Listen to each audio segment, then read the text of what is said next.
I'm the Group Head of Development at Marston Holdings. We have a number of objectives in terms of technology. Primarily though, our business is in enforcement services for central government in terms of collecting fines and fees, and our objectives are around providing technology solutions that make us better at achieving those goals. So we're a court enforcement services and a central government enforcement services. Basically, if people don't pay their council tax, or they leave their car where they're not supposed to park and they don't pay the fine, then eventually that's something that the local government or the central government will give to us as a case to try and collect the money on their behalf. We had a lot of inbuilt sort of legacy systems that we were using, which were specific to different types of work that we do. And we had a long-term aim to have a centralised single system that we could manage all of the work that we do within it.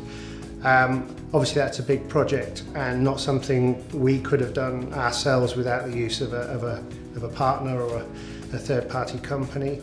The outsourcing model at the time looked like the best solution to us because it meant that we could have people coming to work with us who felt like they were part of our team, but also we didn't have the overhead of having to maintain all of the technological knowledge and everything else that goes with that. We could focus on our business and work closely with a partner to help us deliver the technology solution that we were looking for. Yes, I mean it's worked for us very well because we would never have been able to build up a team of professionals to do the kind of work that we've been doing. UK historically and still today is quite expensive to kind of get that level of quality. I mean, we have large teams at Future Processing that are working with us on a daily basis, and we would never have been able to do that internally. We're not a technology company, so it would be foolish of us to try and take that on, I think. So outsourcing to another company who has all that expertise and has, as a fundamental part of their company, that drive to learn and develop new skills all the time. That's something that we felt was best achieved through working with another company.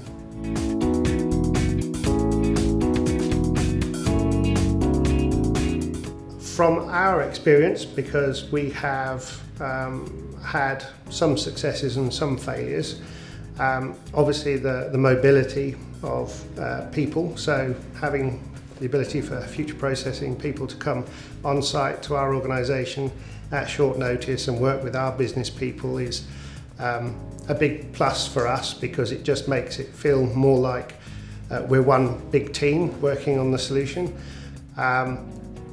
Obviously I think people need to have a similar approach to the way that they work. I think the cultural similarities between the UK and Poland are obviously a positive.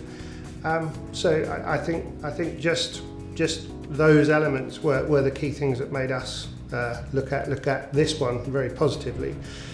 In terms of some negative experiences we've had, we had some challenges with a previous supplier on another project who didn't have that mobility. They weren't inside the European Union, so they couldn't travel to the UK easily. It made it very difficult to do requirements and for them to learn and understand our business so that they could add as much value as we were looking for.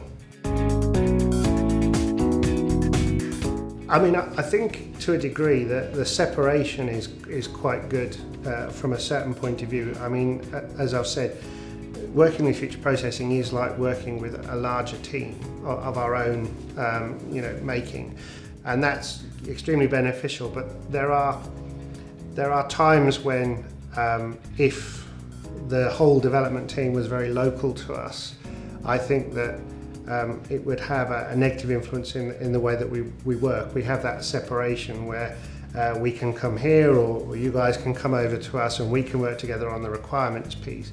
But it means that we can't interfere with the build or that kind of aspect of it, which is probably a good thing, because at that point we've already sat and worked through what it is we want to achieve. You guys are then getting on with it, and we're not able to have any negative influence in terms of popping in and having a look at what's going on and seeing whether we like this or this. It formalises things quite nicely, so I would say that aspect of it works quite well.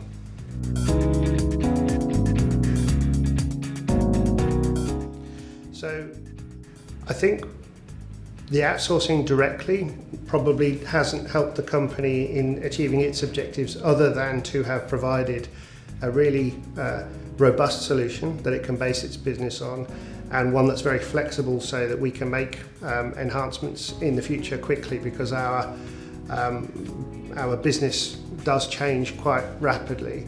The other aspect of it, though, is our organisation is a rapidly growing organisation, and having that close relationship with a company such as Future Processing means that when we need to adapt quickly or deliver things for new parts of the business, we're able to do that much more easily.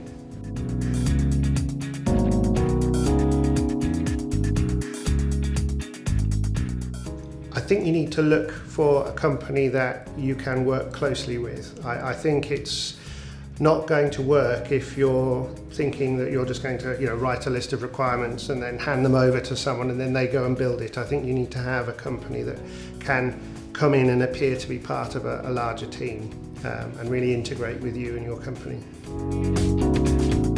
No, I don't think we specifically picked Poland, but the fact that it is Poland is obviously a big positive for us, because it meant that you fell inside the EEC, so we have that freedom of movement and just a lot easier to do business. I mean, data security is another aspect that obviously the European law covers, so it allows us to tick quite a few boxes on our sort of scoring card when looking at suppliers.